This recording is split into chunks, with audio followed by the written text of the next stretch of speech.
So hello guys, आप सभी का एक बार फिर से स्वागत करता हूं मैं आपके ही YouTube channel flying shot and zone में। सो आज हम वैकेंसी पोजीशन की बात करेंगे सिविल कोर्ट्स की, जो उत्तर प्रदेश में निकली है।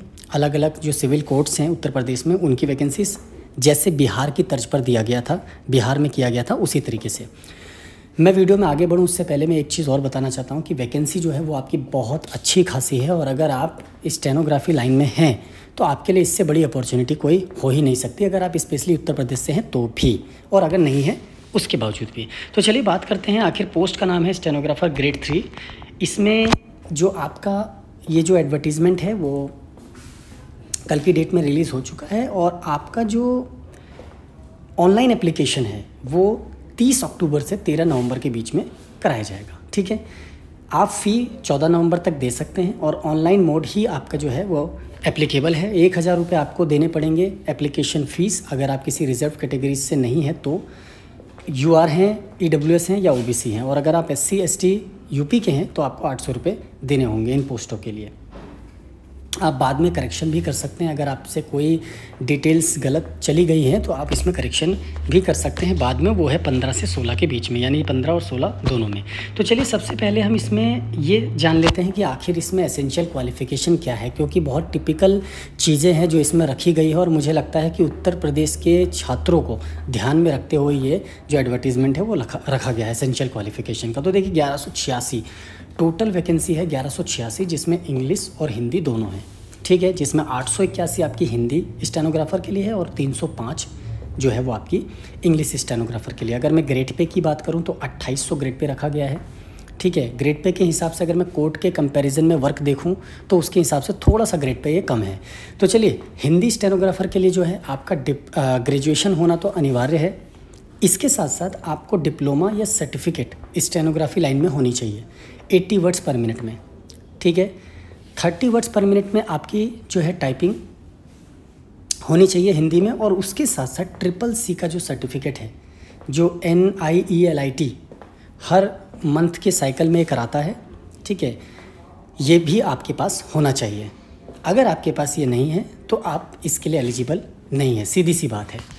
ठीक है, तो आपके पास सर्टिफिकेट स्टेनोग्राफी का भी और CCC का सर्टिफिकेट दोनों होना अनिवार्य है। दूसरा, इंग्लिश के लिए भी है सेम क्राइटेरिया, बस इसमें जो है आपकी जो शॉर्ट हैंड की स्पीड है वो 100 वर्ड्स पर मिनट की होनी चाहिए, और उसका सर्टिफिकेट आपके पास होना चाहिए। सिर्फ इतना सा फ़र्क है, बाकी सारी जो चीज़ें हैं वो सेम हैं। चलिए, इसके बाद हम बात कर लेते हैं आखिर इसका जो एग्ज़ामिनेशन पैटर्न है। ठीक है, एसेंशियल क्वालिफ़िकेशन मैं आपको पहले ही बता चुका हूँ। ठीक है, चलिए इसके बाद हम बात कर लेते हैं कि इसकी जो सिलेक्शन प्रोसेस है, यानी कि कितने स्टेजेस हैं और किन स्टेजेस के बेसिस पे आपका सिलेक्शन किया जाएगा। तो सबसे पहला जो स्टेज है वो आपका CBT होगा।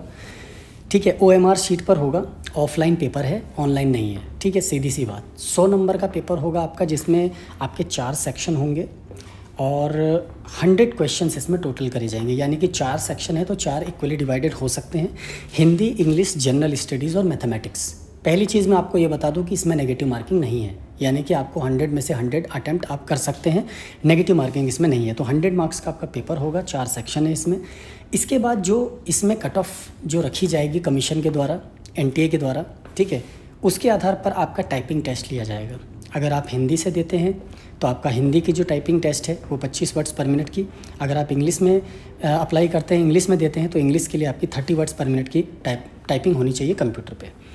इसमें भी जो मिनिमम क्वालिफाइंग मार्क्स है वो 10 रखा गया है आउट ऑफ 25 मार्क्स का ये कराया जाएगा। उसके बाद 50 मार्क्स का आपका जो है शॉर्ट हैंड स्किल टेस्ट लिया जाएगा, जिसमें अगर आप हिंदी से अप्लाई करते हैं तो 80 वर्ड्स पर मिनट। ठीक है, और अगर आप इंग्लिश में देते हैं तो आपका 100 वर्ड्स पर मिनट की स्पीड शॉर्ट हैंड में ली जाएगी। ठीक है, और टाइपिंग में अलग से 40 वर्ड्स पर मिनट की स्पीड ली जाएगी, और 30 वर्ड्स पर मिनट की आपकी हिंदी में ली जाएगी। ठीक है, देखिए आप सारी चीज़ें समझ जाइए।